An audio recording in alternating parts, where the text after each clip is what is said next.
검찰이 경찰을 죽였을지도 몰라. 검찰이 우리 궁지에 몰려고 꾸민 거면 침묵을 원하는 자. 모두가 공범이다.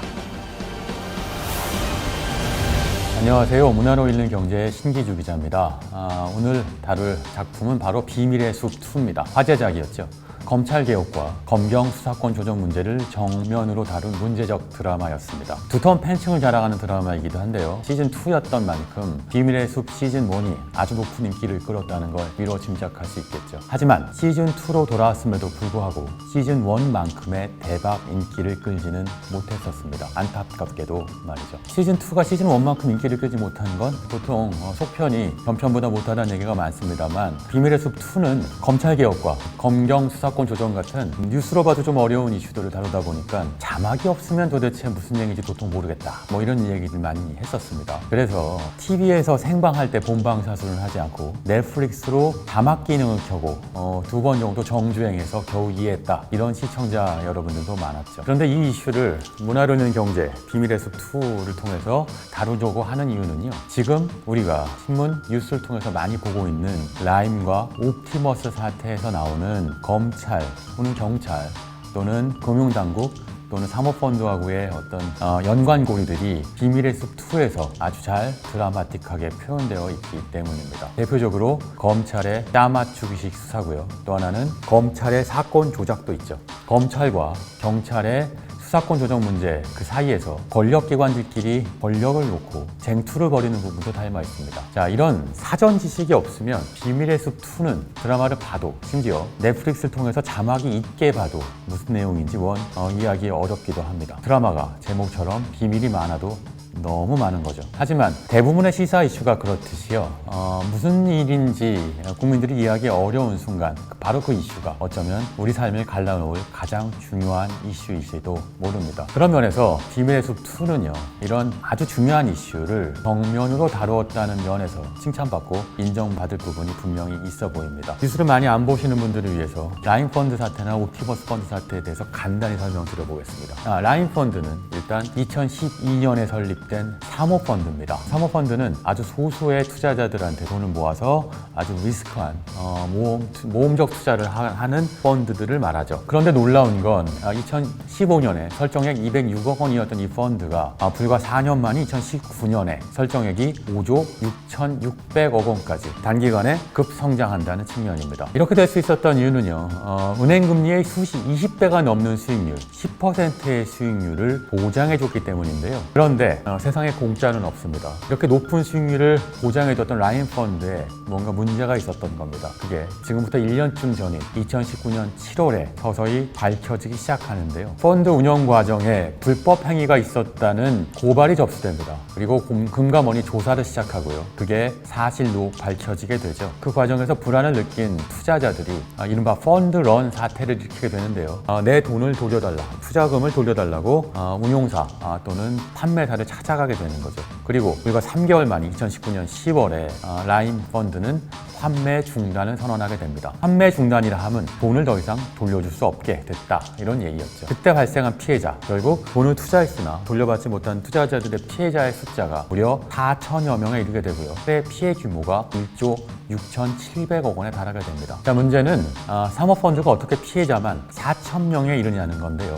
현행 법상 사모펀드는 최대 49명까지만 모집이 가능합니다. 결국 49명까지만 법적으로 모집이 가능한 펀드가 피해자만 4천 명인 거대한 펀드로 공모펀드에 가깝게 성장하려면 편법이 반드시 있을 수밖에 없었다는 얘기죠. 이건 정부의 규제 완화가 없으면 불가능했는데요.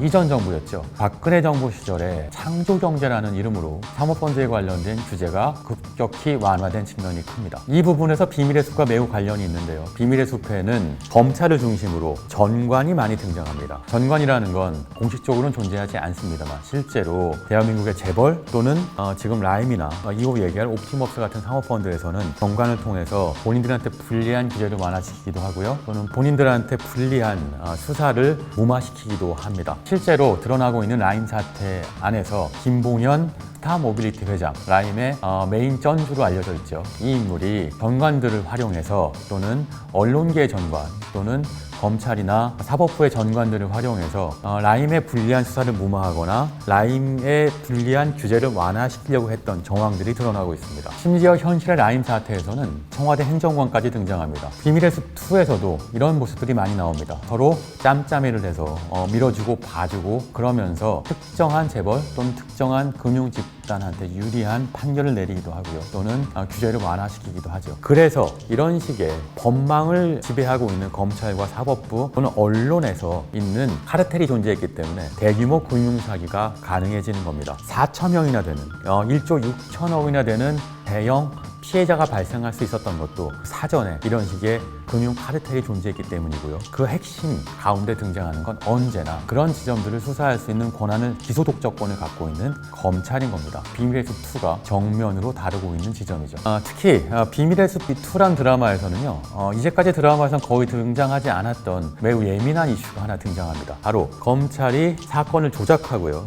본인들한테 유리한 정황을 만들기 위해서 그리고 조작된 사건을 위해서 목격자도 조작하고요. 그리고 그 과정에서 짜맞추기식 수사를 통해서 사건을 정리한다는 겁니다. 실제로 비밀의 숲 2에서는요. 검찰 안에서 검찰이 필요에 따라서는 사건을 조작하기도 한다는 부분을 매우 사실적으로 묘사하고 있기도 합니다. 비밀의 숲 2라는 드라마에서 보면 이것이 매우 효과적이고 구체적으로 드러나게 되는데요. 재벌이 만들어 놓은 술자리에 검찰의 핵심 인물과 또는 심지어 경찰의 핵심 인물이 같이 한 자리에 모여서 술자리를 벌이는 거죠. 이번 라임 사태에서도 라임의 주모자들이 검찰에 로비하는 과정에서 검사 몇 명이 청담동에 있는 어느 룸사롱에서 술자리를 가졌다 이런 정황이 포착되기도 했는데요. 관련돼서 법무부가 감찰을 시작하기도 했고요. 심지어 어떤 검사가 그런 자리에 있었는지를 특정해내기도 했었습니다. 비밀의 숲 2란 드라마가 얼마나 현실과 닮아 있는지를 보여주는 순간이기도 한데요. 드라마 속에서나 볼 것 같았던 검찰의 비리 또는 사망이라고 하는 것들이 현실에서 단지 주인공이 조금 달라졌을 뿐 그걸 뉴스에서 볼 수 있게 되었다는 것, 그게 상당히 충격적인 측면이기도 하겠죠. 라임과 옵티머스가 헷갈리시는 분들이 많을 텐데 옵티머스 역시도 비밀의 숲과 매우 닮아 있습니다. 특히 비밀의 숲 1과 상당히 닮아 있는데요. 비밀의 숲 1은요. 검찰에서 발탁된 인물이 청와대의 높은 자리까지 올라가는 걸로 그려집니다. 그런데 옵티머스 펀드에 관련되어 있는 매우 깊숙한 연관자가 청와대 행정관이었다라고 하는 그 정황들이 포착되어 있긴 하죠. 옵티머스 사태는 개인 투자자 928명을 포함한 투자자 1166명이 투자 원금 5,151억 원을 떼인 사건입니다. 이 역시 환매 중단 사태로 세상을 떠들썩하게 했었는데요. 옵티머스 펀드는 좀 복잡합니다. 비밀의 숲 1을 보신 분들은 아시겠지만 비밀의 숲 1은 어떤 면에선 검사와 재벌 상속녀의 로맨스 드라마라는 표현도 있습니다. 무슨 얘기냐면 이 검사는 자신이 갖고 있었던 검사 또는 법조인으로서의 길을 가지 못하고 재벌과 사이로서 살아야만 했습니다. 그래서 그 딸, 아내, 자신의 아내의 아버지인 재벌과 총수가 저지르는 수없이 많은 비리를 보호하기도 하고 수사를 무마하기도 하는 역할을 해야 했고 결국 비리의 한가운데 섰어야만 했죠.